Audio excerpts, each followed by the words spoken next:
7 years ago, my dad was diagnosed with dementia. And when a heart attack gets you, you just die. Was partying yesterday? Dead today. Cancer, on the other hand, or cancer treatment, slowly sucks the life out of you. And then dementia, the worst of them all, it sucks out the soul. And if you look at my dad, the story is quite common. First, your loved one is ashamed of you, then he resists any help, then he despises you, and finally, he forgets you. But it's not a story about my dad, it's a story about me and the important things and tools I have discovered during the last 7 years, and a bit of hope at the end of the tunnel. Because that soul-sucking effect of dementia doesn't stop with the sick person, it affects the caregivers and their families. So I had to find a way to contain the spread. But also, as somebody with the risk of dementia myself, family history, do something about my own stress and regain the mental clarity. Do something about this constant looping, waves of guilt, and those internal conversations in the shower or past midnight.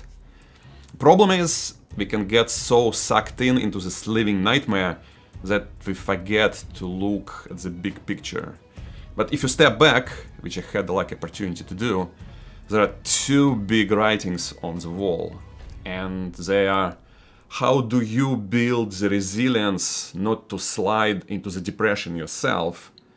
And what can you do to minimize the chances that your family will have to go through the same nightmare with you later in life? And there is a connection on some level between these two questions, tiny silver lining, which I would like to show you in this video and hopefully set you on a better path, trajectory into your future. There are great resources out there like Alzheimer and Dementia Counseling, lz.org, and both Dementia and Alzheimer Reddit groups where you can vent and find support from the people who understand. But it's all external and doesn't quite help to quiet this internal dialogue. I had a lot of them, or find the meaning in all this crap to better deal with it.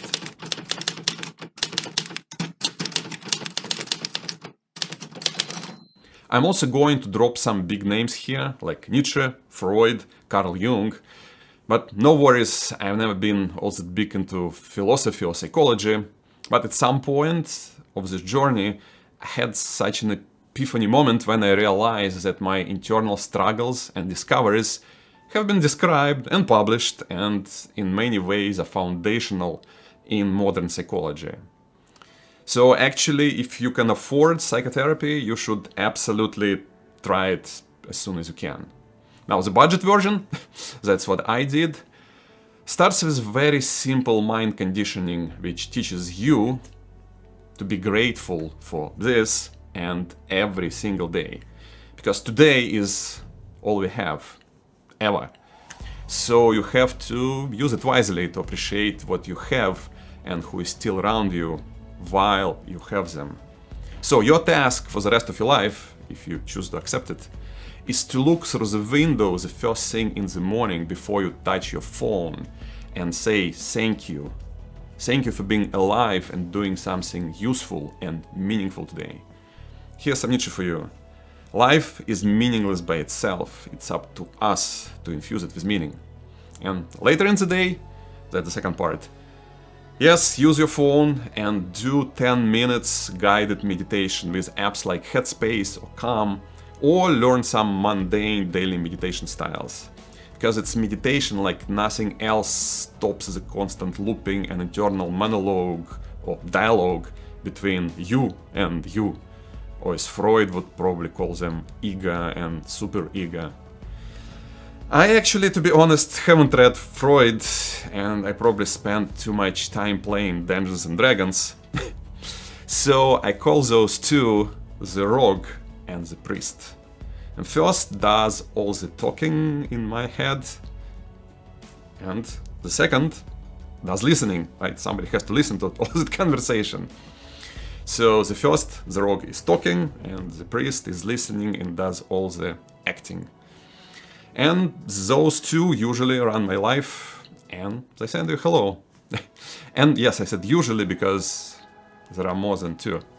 Another neat trick I had to learn is journaling, because it's the easiest way not just process your emotions in general, but also connect with the dark side. When you reflect and put on paper all the positives and negatives, everything which happens to you, it helps you to discover your third character. I call him the fighter. Carl Jung has called him shadow.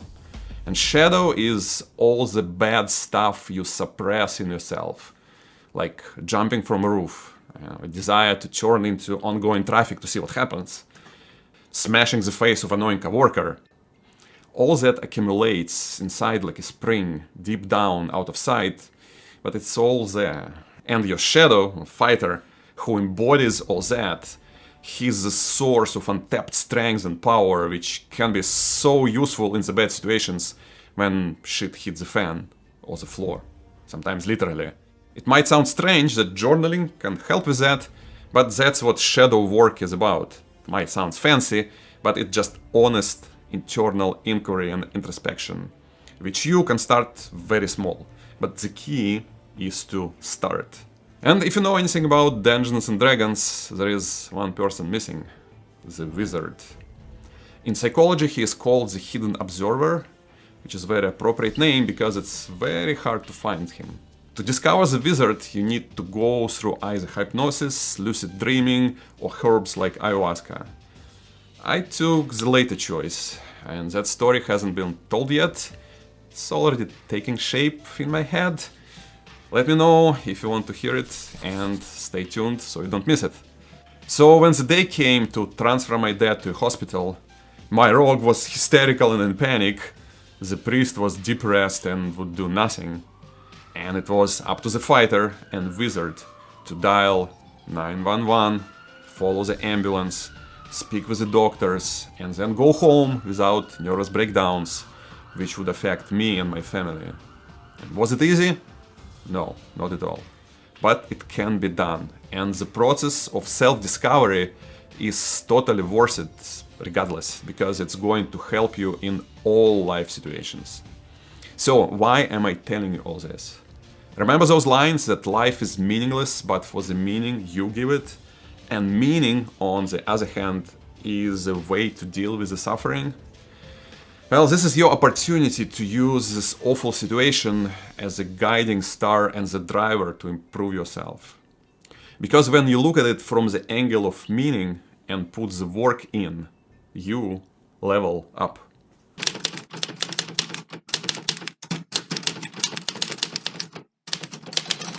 The second big question, after fortifying your soul, what can you do to fortify your body and brain to delay or completely avoid the mental decline yourself? I do a deep dive into that in this video. That's what I call perfect system. Protect, exercise, recover, feed, all the crucial pillars of the healthy brain you have to start reinforcing today when you're young, so you hopefully can avoid my dad's fate. Living is smart, aging is bad, and I see you there.